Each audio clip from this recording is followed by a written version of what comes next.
dentist. I'm handling shit, I'm a menace, no dentist. I got to get out some raw and unfiltered thoughts about basketball media right now. It's in a very, very terrible space. First and foremost, we discuss the game like it's an individual sport. It's not boxing, MMA, tennis, or golf. It's a 5-on-5 game. And all we do is talk about one-on-one comparisons. And the sad thing is these are often overused in the same comparisons over and over again. But when we have these conversations, the first thing that we use to justify our stance is championships. How odd and in reverse is that? Next, these catchy headlines and topics. These are a few I've stockpiled over the last weeks. Who's going to win a championship first, Steph or LeBron? Is KD an actual leader? Who's going to be the face of the NBA post LeBron James? When do we talk about actual basketball going on the floor? I would hate to be the OKC Thunder or the Minnesota Timberwolves right now. They were both play-in teams last year. They worked their way to the top of a loaded Western Conference, and they never get talked about. And this is to show you this has changed fairly recently. 10 years ago, the OKC Thunder didn't have a Kobe, didn't have a LeBron, but they were still talked about on their come up because the focus was more on-court product. It's really a shame to see this going on. And lastly, JJ mentioned he could post a breakdown on a specific subject and it would get way less engagement than content calling out a player or a coach. As someone that makes content, this is absolutely true. All of my best stuff has been negative.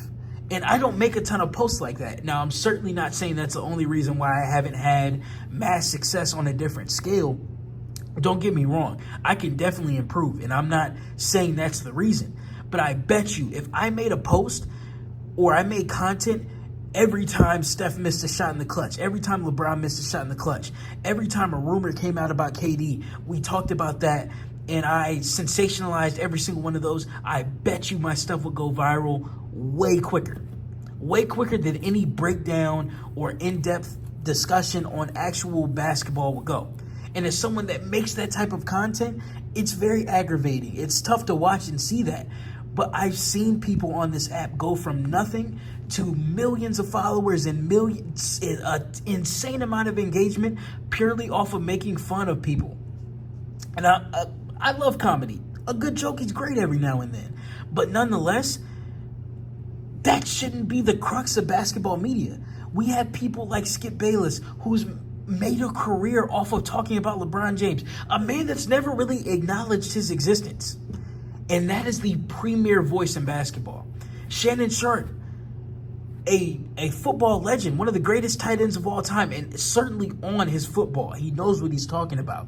But why is he a premier voice in basketball? We've literally never seen him say anything against LeBron James. And I'm not saying you need to criticize the man, but don't you think in his multiple years of covering the sport, LeBron has done one thing that wouldn't be seen highly? LeBron hasn't made one single mistake his entire career that Shannon's been covering sports. He's never said anything against him. Don't you think this is a little bit odd? Just the way we push agendas and we only talk about the same things over and over again. How much can you talk about the GOAT debate? Don't you ever get tired of it? Can we talk about something new?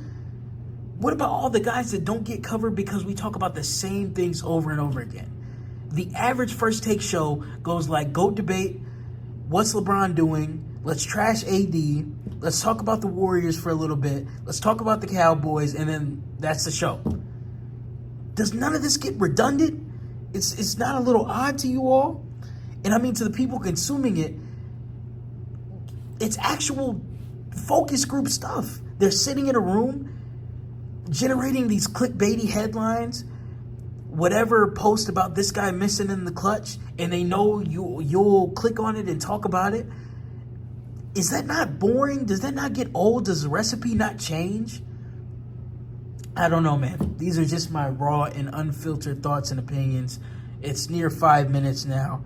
And yeah, I'm probably a little bit frustrated because I have been doing this a while. And I'd like to think I know a fair amount about basketball. I make objective content. It's never slanderous. It's pretty right down the line. And it's pretty informative. I'd like to think all these things. I could very well be wrong. But these are just my opinions.